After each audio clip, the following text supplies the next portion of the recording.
Everybody, welcome. Today we're going to talk about a habit that deals with a new habit that deals with how to incorporate the feeling of being rich and wealthy and abundant in that sense, but it could be used in any different type of way as well. It's not just about like rich and wealth, because at the end we're just trying to capture a feeling tone. And so you could intertwine it with any other thing that you want to feel abundant in. And so today is the I'm so rich. So it is going to be external wealth, but everything happens internally first, right? The subconscious is important, internal wealth is important. But I want you to keep in mind as well that don't think or don't allow like a subconscious thought to be created, or dismantle one if you already have it that tells you that, oh, I don't think this way, so then it's not true. Then I'm not ready to get it. Of course, that's why I'm not getting it because I didn't do this. Like as if you're always like searching for a key puzzle, or puzzle key. Um, but so keep that in mind while I'm telling you this. This is just a habit you could incorporate to help you feel good, feel abundant, feel wealthy, before it physically arrives, or it's already here and you're not probably maybe noticing it. And so finding a way to be grateful and appreciate what you have, and see the wealth and abundance that you do have, no matter what it is, right? Big or small, it doesn't matter. And so I want you to keep that in mind. So, um, so how did this start? So this started from me subconsciously, um, and unintentionally thinking almost, I would say, every day for years about like, wow, I'm so abundant in freedom and in time. Like I have so much like time freedom and I'm so lucky, and I wanted to keep searching different ways, and like I've even like looked into my astrology, looked into a lot of other things, to my feng shui, to this, just a lot of different things to be like, what have I done? And just being like, wow, like, well, and looking back at my past and stuff for a long time, and so that I could help share it to the world as well. Like, what is it that I'm doing that I'm able to get, have this type of abundance in this section of my life?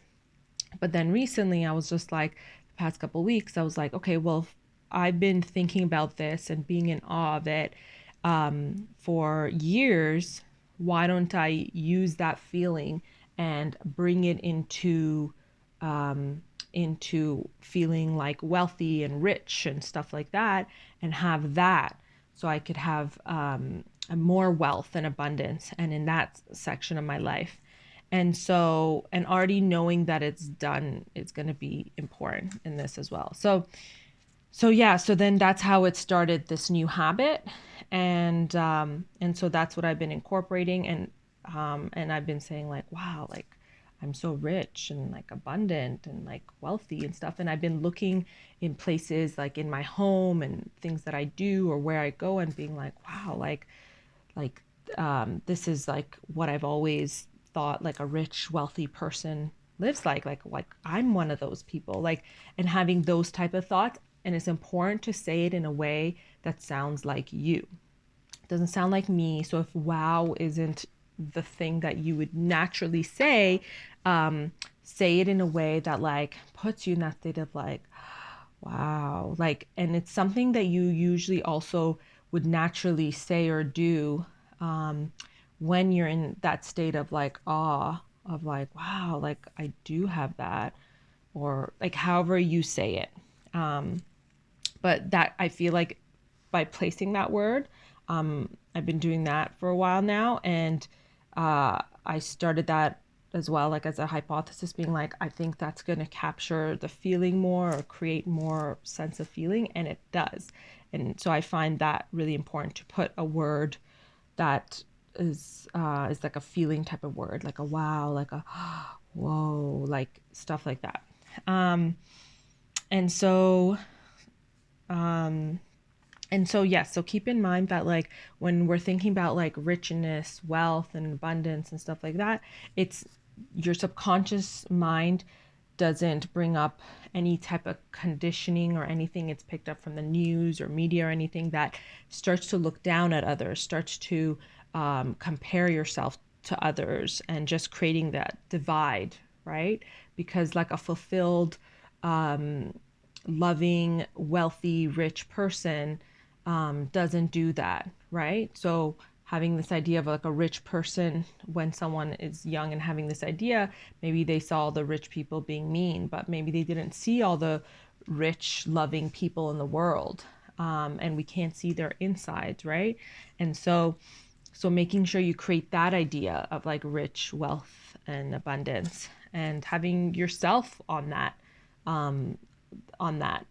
that person that is like rich, wealthy, abundance, looking at yourself like that as well. And so what are different ways you could incorporate it? So different types of habits. So for me, like looking at different places in my home, different types of activities that I do.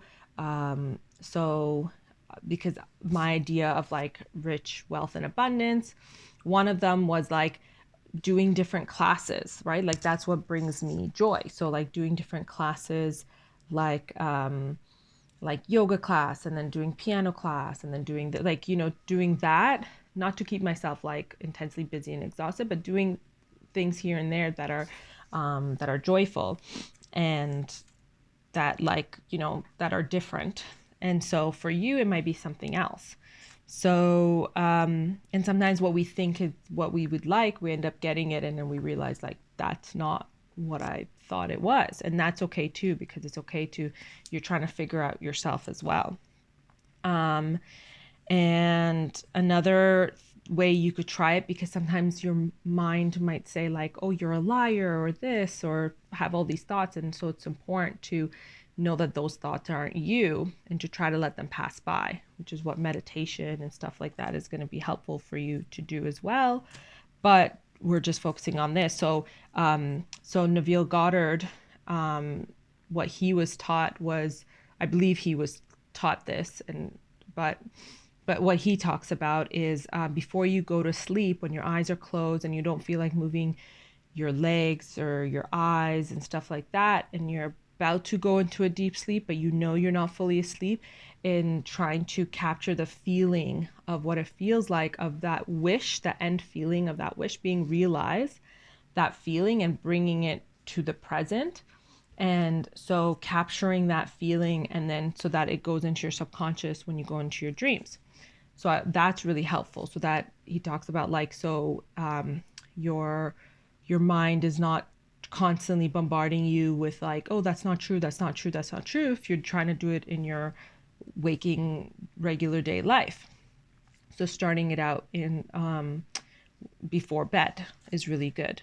And another thing, another way that you could also incorporate this habit is think of your higher self. So this is how I started years ago, before I came across all these different teachings. Was I kept hearing that like, okay, your higher self, your higher self. So I was just like, okay, let me just bring what my higher self would do or act like into now.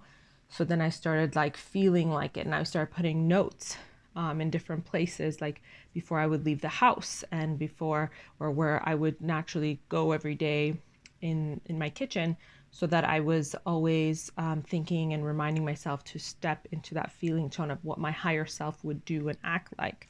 So you could also do that. And thinking of your higher self as being like very aligned, rich, and abundant internally and externally, right? Because richness is not just about the external, and the richness outside follows what feels like on the inside as well. So yeah, and then another thing that I was thinking that could help you incorporate this. So if it's not your place, if you are able to go to different places outside of your home, and like even a coffee shop or a store and stuff like that, and you don't have to buy anything, but you could like feel good, dress good, and feel what it feels like to be that rich, abundant, loving person that you are. So believing and knowing that that's already who you are, and going into these spaces makes you feel good. Even if you do just go get a coffee or tea or whatever it is. But it's also about going into the spaces, and like, you don't have to buy, because like a rich, abundant, wealthy person, internally and externally, they're intentional, they're mindful about where they spend, and respectful of money and that abundance, and energy of it. And so, because we're trying to step into that feeling of knowing the rich person that we want to be and are, is that person that is fulfilled from inside and outside, right? So so more intentional, more mindful and stuff like that. So you could go into different spaces, and that doesn't have to be daily.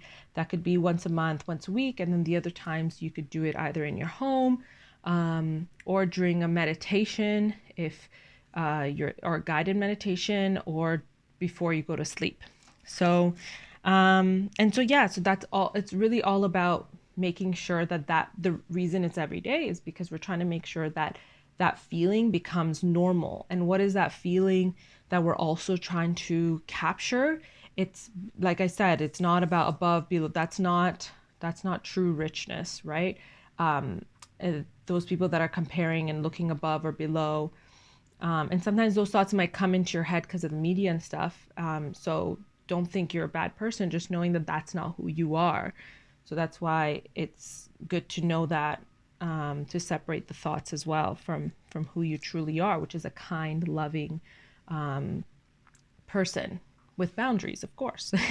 But yeah, so we're trying to capture the feeling of that, like, what does a rich person in many different areas of their life feel like? You feel at ease, you feel calm, you feel peaceful. You could also feel joyful. Joyful and peace can like do go hand in hand, in my opinion. And so it's this feeling, but this feeling of like happiness, but also this peace, this joy, this calm. So it's not this high or low.